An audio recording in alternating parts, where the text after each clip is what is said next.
সকাল থেকে মুষলধারে বৃষ্টি শুরু হয়েছে। দুপুর গড়ালো, বিকেল গিয়ে সন্ধে হয়ে এলো, তবুও এ বৃষ্টি থামার যেন কোনো নামই নেই। গ্রামের কয়েকজন হাড়ুর চায়ের দোকানে এসে সেই বিকেল থেকে আড্ডা দিচ্ছে।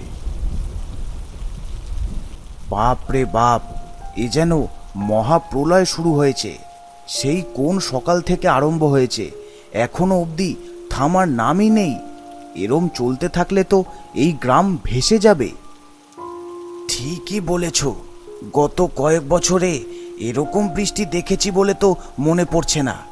এতদিন জমিয়ে রেখেছিল, এখন সব একবারে ঢালছে। হ্যাঁ, তবে এই বৃষ্টিতে হাড়ুর কিন্তু লাভ হয়েছে। সেই বিকেল থেকে এতক্ষণ অবধি বসে আমরা সবাই কিন্তু 4-5 বার করে চা খেয়ে ফেললাম। হ্যাঁ কিরে, কি বলিস হাড়ু? এটা কিন্তু তুমি ঠিক বলেছ জেঠু। হ্যাঁ, তোমরা তো শুধু সব সময় আমার লাভই দেখো, আর এদিকে আমার এই দোকানের ছাউনির তলায় বসে যে একটুও না ভিজে তখন থেকে আড্ডা দিয়ে যাচ্ছ সেই বেলায়। আরে আরে আরে হাড়ু, তুই আবার চটে যাচ্ছিস কেন? আচ্ছা দে দেখি, আরও 1 কাপ করে চা সবাইকে দে। হাড়ু কাকু, আমাকে দিও না, আমি আর খাবো না।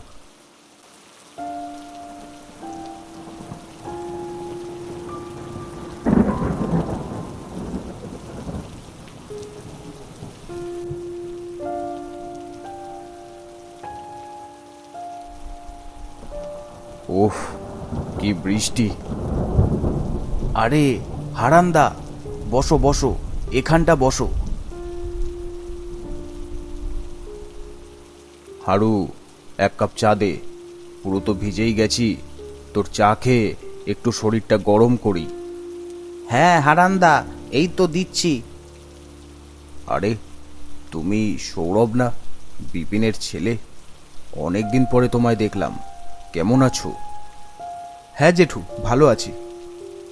আজ বিকেলে ওকে দেখলাম, এই দোকানে এসেছে। এখানে থাকে না তো, পড়াশোনার জন্য শহরে থাকে। ওখানেই তো কোন কলেজে পড়ে। হ্যাঁ তা তো জানি। তা বাড়ি কবে এসেছো? এই তো কালকেই এসেছি।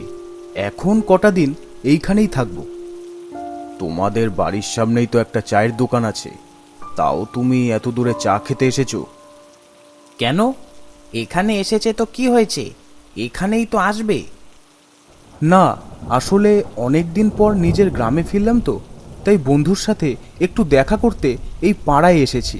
তবে এখানে এসে এই বৃষ্টির জন্য আটকে গেলাম। এই মুষলধারে বৃষ্টিতে তো ছাতাও মানবে না। এ নাও, তোমাদের চাটা ধরো।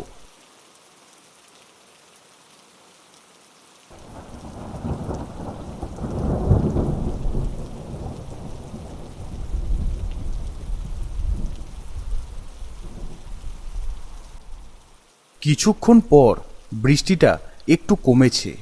সন্ধে পেরিয়ে সময় তখন রাতের ঘরে। না, বৃষ্টিটা একটু কমেছে, এবার আমি উঠি।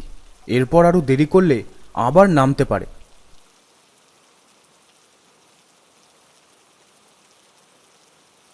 চল, আমি তোকে কিছুটা এগিয়ে দিই। না না, তোকে আর যেতে হবে না, আমি একাই চলে যেতে পারবো। জেঠু, আসছি। সাবধানে যেও, রাত হয়ে গেছে, তারপর আবার বৃষ্টি। রাস্তাঘাট একটু দেখে যেও। সৌরভ ছাতা মাথায় আস্তে আস্তে তার বাড়ির দিকে এগিয়ে গেল। এই হাড়ু, আজকের খবরের কাগজটা দে তো। এই বৃষ্টিতে আজকে সকালে খবরের কাগজের ছেলেটা আসেনি। সকাল থেকে একটা পাখিও বাইরে বেরোতে পারল না, তার মানুষ। এই সর্বনাশ করেছে, এ তো বড় বিপদ হয়ে গেল। কেন, কি হলো হারান্দা? এই হারান্দা, কি হয়েছে বলো না আমাদের।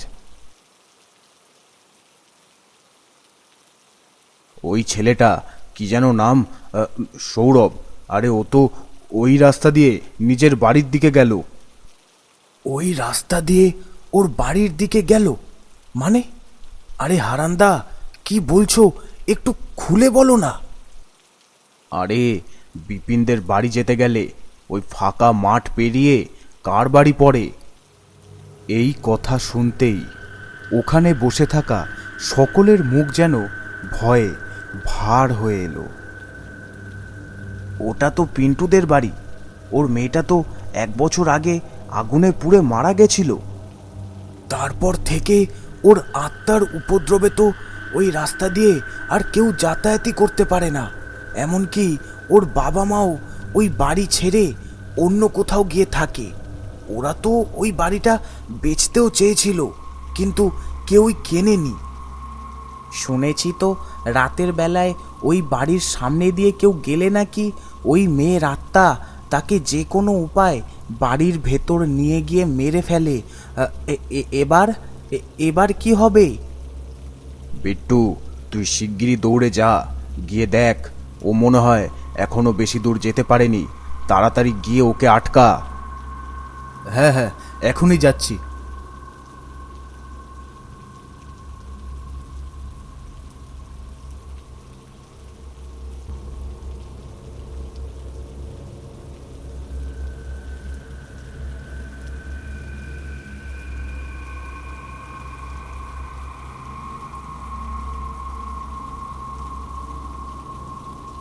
সৌরভকে তো কোথাও দেখছি না। তাহলে ও মনে হয় অনেকটা চলে গেছে, কিন্তু আমি তো আর এর বেশি এগোতে পারবো না। হে ভগবান, ওর যেন কোনো ক্ষতি না হয়, তুমি রক্ষা করো।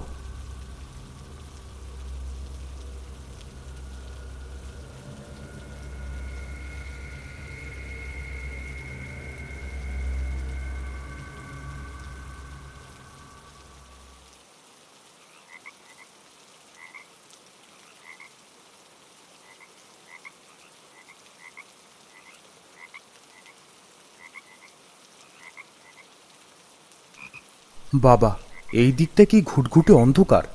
একেই বৃষ্টি হচ্ছে, তার উপর আবার এত রাত হয়ে গেছে। বাড়িতে না পৌঁছানো অবধি বুকটা যেন কিরকম ধকধক করছে।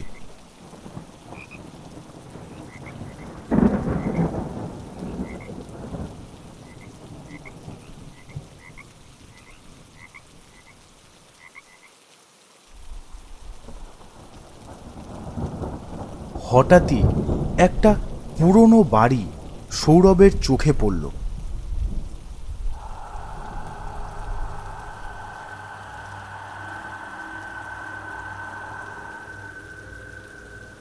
হঠাৎ মনে হলো কেউ যেন আমায় ডাকলো, কিন্তু এই বাড়িটা কার? এরকম জঙ্গলে ঢেকে গেছে, কোনো লোকজন বসবাস করে না মনে হয়। জায়গাটা খুব একটা ভালো বলে মনে হচ্ছে না। যত তাড়াতাড়ি সম্ভব এখান থেকে চলে যেতে হবে।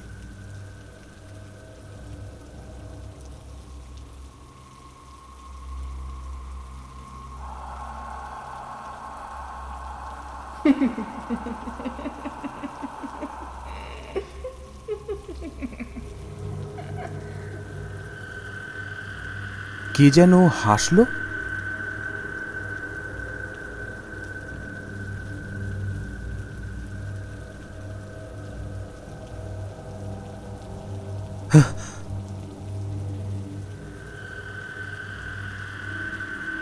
মাথা ঘোরাতেই সৌরভ দেখল একটা মেয়ে তার সামনে দাঁড়িয়ে আছে। কে আপনি? হট করে এখানে এলেন কি করে? সৌরভের প্রশ্নে মেয়েটা কোনো উত্তর দিল না, বরং উল্টে ওই বাড়িটার দিকে যেতে লাগলো।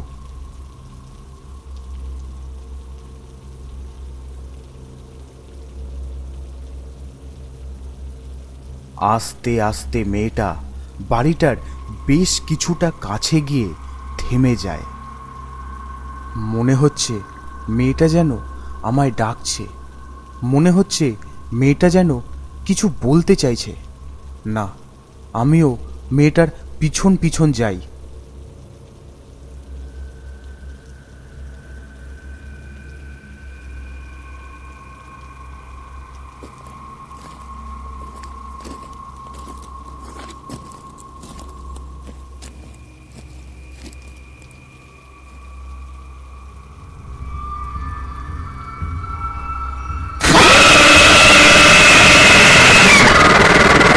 পরের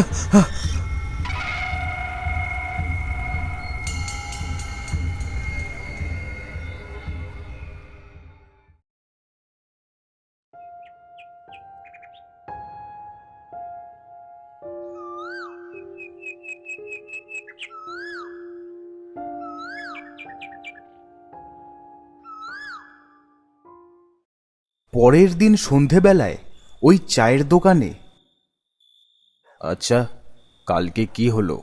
ওই ছেলেটার কোনো ক্ষতি হয়নি তো? তোমরা কেউ কোনো খবর পেয়েছো? না, আমরা তো তেমন কোনো খবর পাইনি। ওই তো বিট্টু আসছে, ওকেই জিজ্ঞেস করি।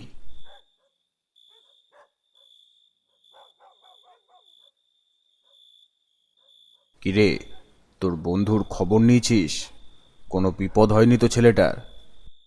আজকে সকালে ওর বাড়িতে গেছিলাম, কিন্তু ওদের বাড়িতে বাইরে থেকে তালা দেওয়া, আশেপাশের কেউই কিছু জানে না। ছেলেটার কোনো কিছু হয়ে গেল না তো? আরে ওই তো সৌরভ আসছে।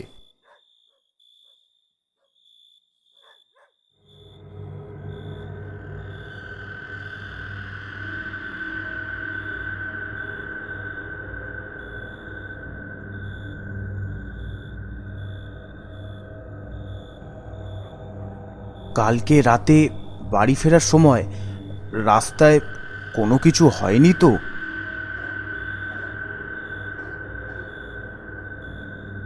আসলে গতকাল তুমি যে রাস্তা দিয়ে বাড়ির দিকে গেছিলে, সেই রাস্তায় যাওয়ার পথেই একটা বাড়ি পড়ে।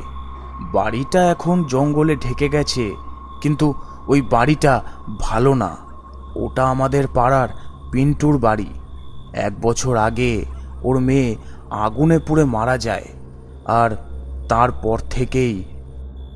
তুমি কালকে উঠে চলে যাবার পরেই আমাদের ওই কথাটা মনে পড়ল, তাই আমরা বিট্টুকে সাথে সাথে পাঠালাম তোমায় আটকানোর জন্য। কিন্তু ততক্ষণে তুমি অনেকটা চলে গেছিলে। আসলে পিন্টুর একটা মেয়ে ছিল, নাম পূর্ণিমা। মেয়েটা পড়াশোনা, ঘরের কাজকর্ম, ব্যবহার, আচার আচরণ সব দিক দিয়েই খুব ভালো ছিল। খালি ওর যেটা কমতি ছিল সেটা হলো মেয়েটা ছিল বোবা। তাই বিয়ের বয়স হয়ে গেলেও কোনো পাত্রই মেয়েটিকে বিয়ে করতে রাজি হচ্ছিল না। এদিকে পিন্টুও ছিল খুব কিপটে, এত বড় মেয়েকে ঘরে বসিয়ে খাওয়াবে। তাই সে যখন অনেক চেষ্টা করেও কোনো পাত্র জোগাড় করতে পারছিল না, তখন আমাদের গ্রামেরই একজন বুড়োর সাথে ওর মেয়ের বিয়ে ঠিক করে। তাতে যৌতুকও পেত অনেক। মেয়েটা ওর বাবাকে অনেক হাতে পায়ে ধরে বোঝানোর চেষ্টাও করে, এমনকি আমরাও অনেক বারণ করি, কিন্তু ও কিছুতেই বুঝতেই চাইছিল না। বাড়িতে অনেক অশান্তিও হতো।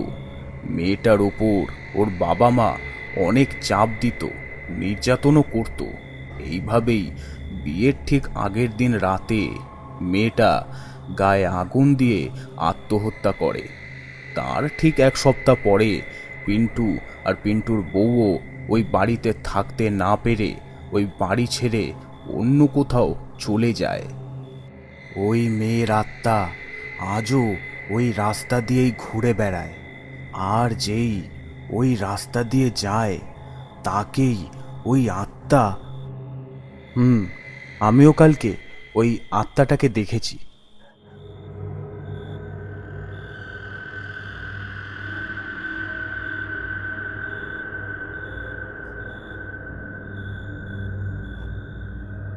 সে কি, তুমি তাকে দেখেছো? তারপর?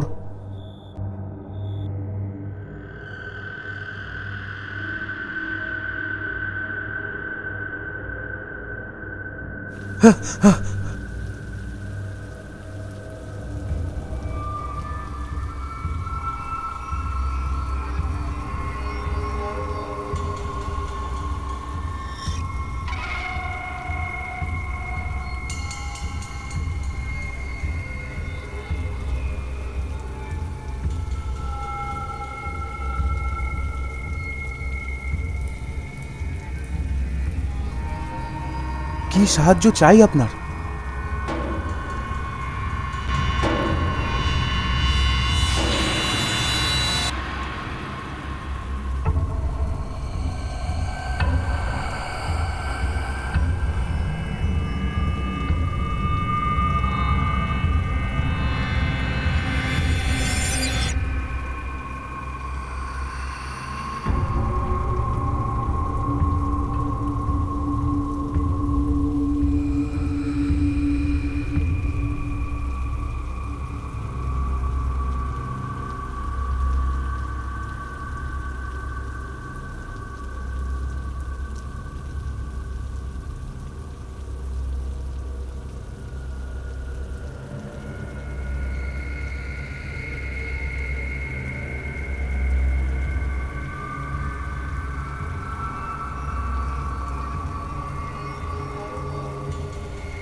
কিন্তু আমি আপনাকে মুক্তি পেতে সাহায্য করব কিভাবে?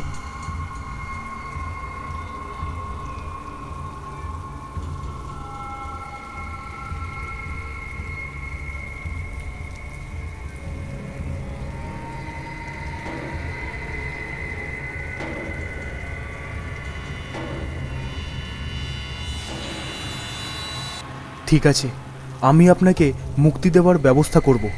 আমি আপনাকে এই কষ্ট থেকে মুক্তি দেব।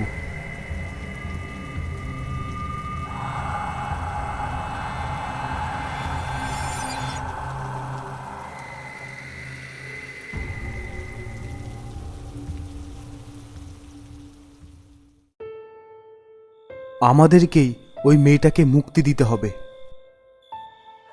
ঠিক আছে, আমরা সবাই মিলে যাব, গিয়ে গয়ায় পূর্ণিমার পিণ্ড দান করে আসব।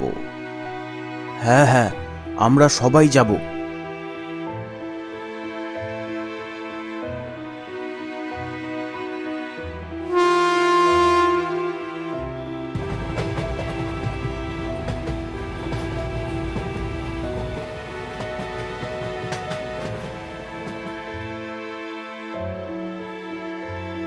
এরপর তারা সবাই গয়ায় গিয়ে ওই মেয়েটার পিণ্ডদান করে আসে। তারপর থেকে আর ওই মেয়েটার আত্মাকে কোনো দিনও দেখা যায়নি।